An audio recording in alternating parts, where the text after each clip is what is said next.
I didn't shout. I didn't cry. I just stood there in the doorway holding a paper bag of groceries that I had paid for again and listened as my mother told me I was ungrateful. Her name is Nancy Monroe. She has this way of speaking that's sharp even when she's calm, but that day, she wasn't calm. "You're ungrateful," she said, her voice rising over the quiet hum of the refrigerator. "Get out, and don't bother coming back." My father, Daniel Monroe, stood a few steps behind her, leaning against the kitchen counter. He didn't say a word, didn't look at me, just kept rubbing the bridge of his nose like the conversation was giving him a headache. And Eli, my younger brother by 3 years, didn't even glance up from the couch. He was still in sweatpants at 3 p.m., phone in hand, acting like none of this had anything to do with him. It was a Sunday. I had come straight from work. The grocery bag was heavy with staples, bread, eggs, milk, things they always forgot to buy. I brought them every week quietly like a routine no one noticed, but everyone expected. I looked around the living room one last time. The same carpet I had vacuumed since I was a teenager. The same dent on the wall from when Eli broke the frame and blamed the wind. And I remember thinking, is this what it takes to finally not be needed anymore? So I left. No one stopped me. Not even my father. Not even the boy I once called my little brother. I moved out at 17. Not because I hated home not then, but because I knew I wouldn't survive if I stayed. My parents loved to say they raised me right, but what they really meant was that I raised myself. Quietly, so they didn't have to. We weren't poor, not exactly, but there was always this edge to everything. Bills came late. Groceries ran thin near the end of the month. The electricity flickered sometimes, not because of a storm, but because no one had paid the bill yet. I got my first job at a diner on Route 18 the summer after 10th grade. Hostess at first. Boaser when they were short. Then server even when I wasn't old enough to legally carry a bottle of beer. No one asked. No one cared. My mom didn't drive me. My dad didn't pick me up late at night. But they sure did sigh loudly when I kept my tips in a jar labeled college. By senior year, I was doing homework at 2 a.m. between double shifts. I still graduated with honors, still got a full scholarship to state. No one from my family came to orientation or move-in day. I rented a U-Haul and drove myself. That was the pattern I handled things. They let me. Eli was different, always had been. He was the baby, their word not mine. He had asthma as a kid, mild but exaggerated. Every scraped knee was a crisis. Every failed test was the school's fault or the teacher's bias or some mystery learning disorder that never quite materialized. He dropped out of community college twice. Quit 4 jobs in a single year. Moved back home at 24 to regroup and just stayed. And somehow, through all of that, they never stopped calling him special. They told friends he was just figuring things out, that some people take longer. No one ever asked what I was figuring out. I was too busy paying bills no one else seemed to notice. The first time my mom mentioned the mortgage, she didn't say the word help. She said, "Claire, your dad and I are just stretched thin right now. Just a little short this month." That was 2 years ago. At first, I transferred a few hundred groceries, gas, some utilities. Then it was the water bill, then the electric, then the mortgage. The numbers got bigger. Their thanks got smaller. I don't even remember when I started paying the full thing. There was never a conversation. Just silence on their end and a calendar reminder on mine. Eli once joked that I had become the family's safety net. I laughed, but the sound caught in my throat. Because deep down, I knew I wasn't a daughter anymore. I was a direct deposit. And still, when I walked through that door with groceries last Sunday, they looked at me like I was selfish. Like I was taking something from them, not giving. It's a strange thing, isn't it?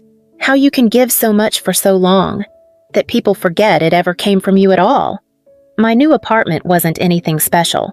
1 bedroom, thin walls, a creaky heater that sounded like it had opinions. But it was mine. I painted the kitchen cabinets soft blue, put a potted plant in the window that I remembered to water most days. There was no yelling, no passive-aggressive sighs.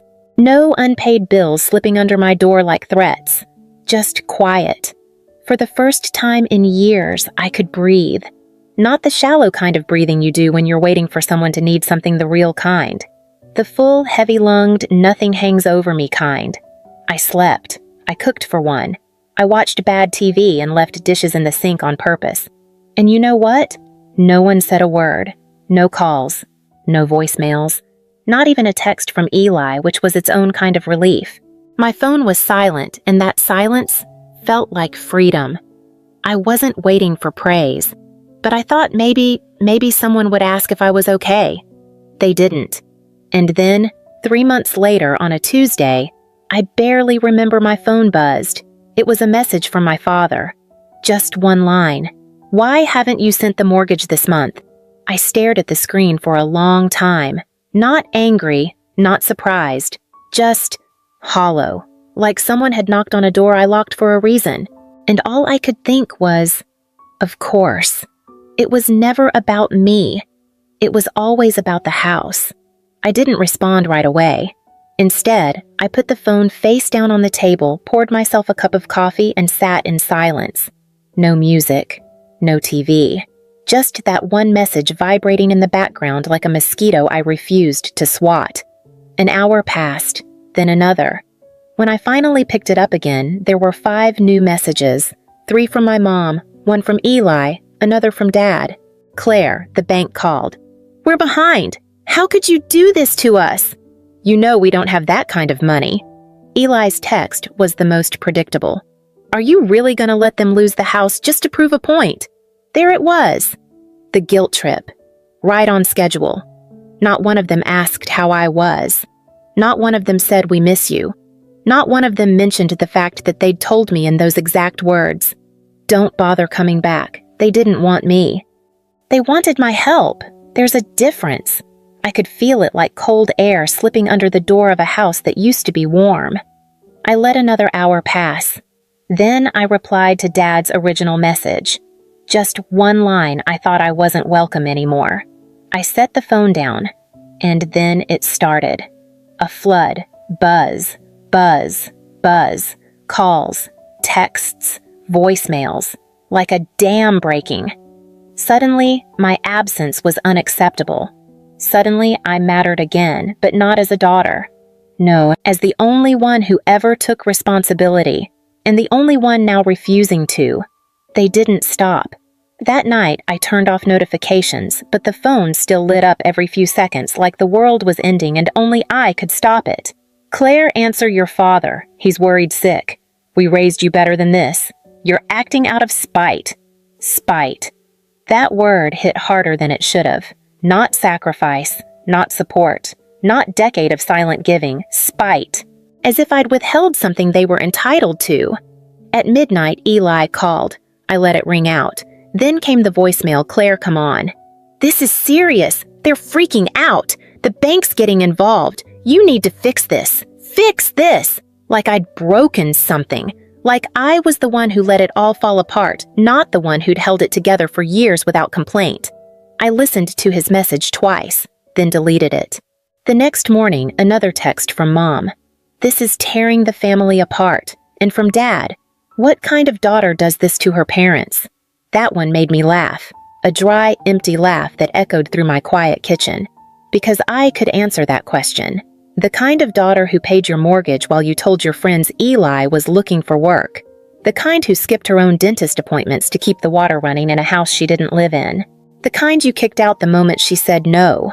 But I didn't text any of that. Instead, I waited until the sun had fully come up, until the coffee had cooled, until the noise in my phone began to sound less like family and more like static. Then I replied, carefully, clearly, "Not my problem anymore." And this time, I didn't flinch when the calls came, because I finally understood I wasn't being cruel. I was just done. For a while, I told myself the silence was better. That not knowing was easier than confirming what I already suspected. But even silence has weight. It presses on your chest in quiet moments and whispers things you try to ignore. And eventually, that whisper becomes a question you can't unhear. Where did the money go? I had been sending money every month. On time. Without fail. For groceries. For bills. For the mortgage. They never said thank you. But they never said stop either, and I never asked for proof. Maybe that was my mistake. So one morning, I did what I should have done months earlier. I called the bank. Not to confront, just to ask. A woman answered, calm, professional, with a Midwestern kindness in her voice. She asked for the mortgage account number, some security info, then put me on a brief hold.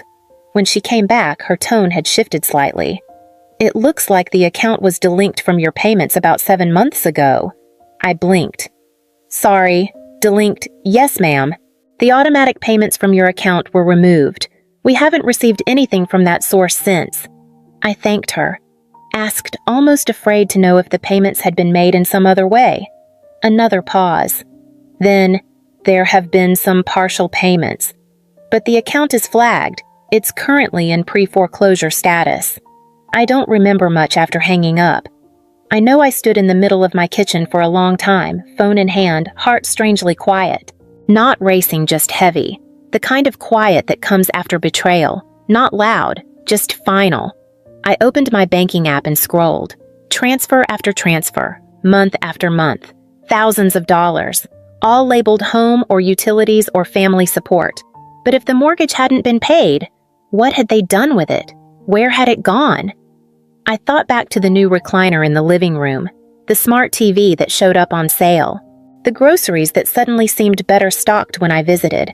I hadn't asked. I hadn't questioned. I had just given, and they had taken. I don't think it was malice. Not at first, but at some point they stopped seeing it as help and started seeing it as something they deserved. I didn't call them because I was angry. I called them because I was done guessing. And when you've given people years of silence, what you get in return isn't always truth, but it's often clarity. I started with Eli. He picked up fast, like he'd been sitting there waiting for me to cave. His voice came rushed, already defensive, already emotional. He said Mom had barely slept, that Dad had gone quiet, that the bank had called again. He made it sound like I'd lit a match and walked away from the family home without a backward glance. But none of his words landed. Not really. Because somewhere under all that panic was a tone I knew well, guilt dressed up as urgency. I waited. Let him talk. Then I asked evenly, what happened to the money I sent every month? It went quiet on his end, not technical silence, emotional silence. The kind where someone scrambles for a version of the truth that doesn't make them look worse than they already feel. He said they'd used it for groceries, repairs, things that came up. He said it like I was being unreasonable for asking, but I'd lived there. I knew the size of that mortgage, and I knew what 7 months of unpaid bills looked like, so I asked again, not louder but sharper. You knew they weren't paying the mortgage, didn't you? He didn't answer directly. He didn't have to, because if he'd truly been in the dark, he would have been shocked, upset, defensive in a different way. But instead, he sighed. That same tired, empty sigh he used when he got caught skipping class or lying about job interviews. A sigh that said, yeah, and I hoped you'd never ask. I thanked him not out of kindness, but out of finality. Then I hung up. Later that night, my phone rang again. It was Mom. I let it go to voicemail. Then it rang again. I picked up. Her voice was tight, the kind of forced calm she used when she knew she was in the wrong, but would never say it out loud. She said I had embarrassed them by calling the bank, said I was making things worse, said families don't handle things like this. And for the first time in a long time, I let her speak. Because I wanted to hear exactly how far she'd go to avoid saying, "We lied to you." Eventually, Dad took the phone. His voice was lower, almost soft. He didn't ask how I was. He didn't ask why I was upset. He just asked if I would help them catch up. Just this once. Just until they figured something out. And in that moment, I understood something very clearly. They weren't sorry. They were scared. And scared people don't apologize, they negotiate. So I told him without pause, "Sell the house." There was a beat of silence, then 2 voices layered in disbelief. "You don't mean that. This is still your home." But it wasn't. And maybe it never had been. The next morning I woke to a wall of notifications. Texts, voicemails, missed calls, some desperate, some angry, a few pretending to be calm. I didn't open any of them. I already knew what they would say, that I was cruel, that I was heartless, that I'd turned my back on family, but I hadn't. They turned their backs the moment I was no longer useful.